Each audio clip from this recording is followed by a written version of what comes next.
This morning, Vice President J.D. Vance is back in our nation's capital after speaking at the University of Georgia in Athens. So Vance received a standing ovation at Akins-Ford Arena as part of the Turning Point USA tour that was put on by the conservative organization with the same name. Vice President Vance discussing many topics, including the back and forth between President Trump and Pope Leo.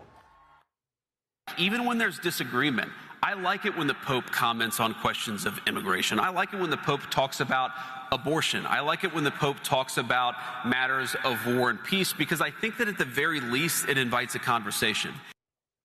And outside of the arena, protests put on by the UGA chapter of the Young Democrats. We are told that the group wants to voice their opposition to the Trump administration. They also encourage Democrats to vote in this year's midterms with a specific focus on the races for governor and U.S. Senate.